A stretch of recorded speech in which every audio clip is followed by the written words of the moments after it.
Hello there. In this video, I want to talk about the deity Dagon.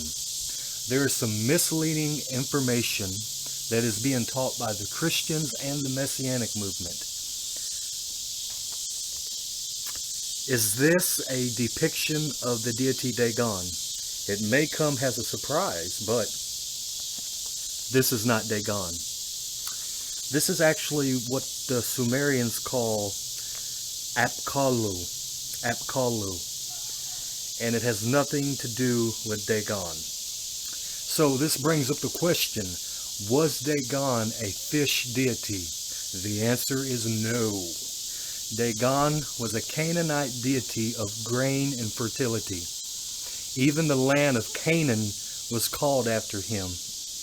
In a way, I'm paraphrasing here, it was called the land of Dagon. But Dagon had nothing at all to do with a fish, or he was not even a god with a upper body of a man and the lower torso of a fish. That's inaccurate. So continue watching this video and I will teach you about the Apkallu and what their purpose was in the Sumerian mythology.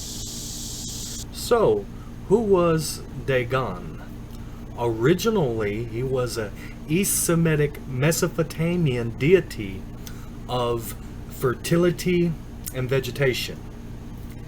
The name Dagon is Phoenician, and it means grain. It has no connections with a fish or a symbol of a fish. Actually, that was something that was recently started during the 4th century AD. Now, if this is not a depiction of Dagon, then who is this mystical being, this demigod?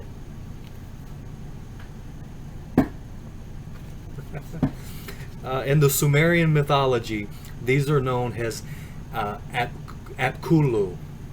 They were created by the god Enki, the Sumerian god Enki. He was the deity of wisdom and knowledge and the creator of humankind.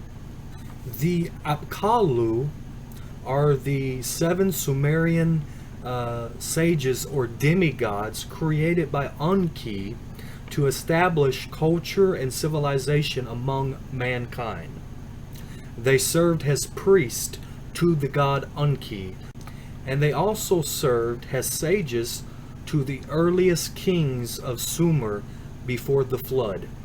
They are credited with giving mankind the moral code, crafts, and the arts. They were seen as fish-like men who emerged from the sweet waters of the Apsu. They are represented as having a lower torso of a fish and the upper body of a human, or sometimes dressed as a fish.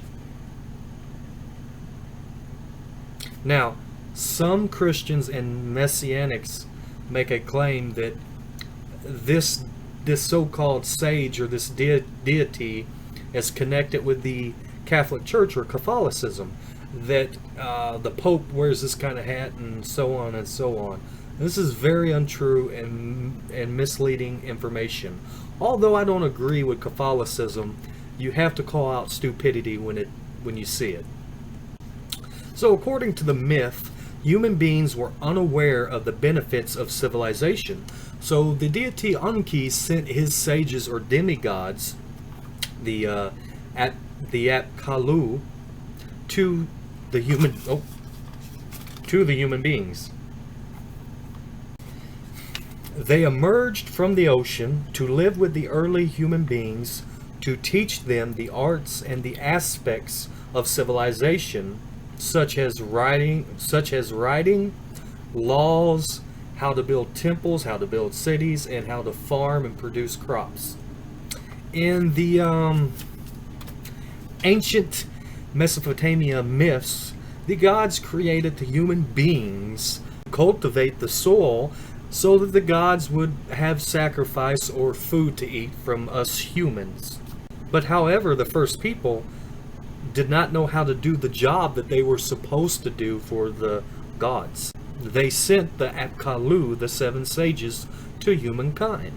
And again, these demigods were to teach humankind how to correctly serve the gods, how to form a civilization to govern themselves. Apparently, they taught the humans how to read the stars, astrology. And also, they basically taught the early civilization math, or, how to make technology or whatever or whatnot. But anyway, I hope you enjoyed this lecture. And just remember, not everything that the Christians and the so-called Hebrew roots movement teaches is correct. A lot of it is kind of misleading, false information. So I would encourage you, the viewer, to learn the mythology yourself. Buy some books, get some encyclopedias, and learn the the Sumerian and the Babylonian, the Akkadian and the Canaanites, and even the Egyptian mythology. And that way you won't be deceived, because there's a lot of people preaching like, for instance, that Jesus Christ is nothing more than a story or a myth that was copied from the Egyptians.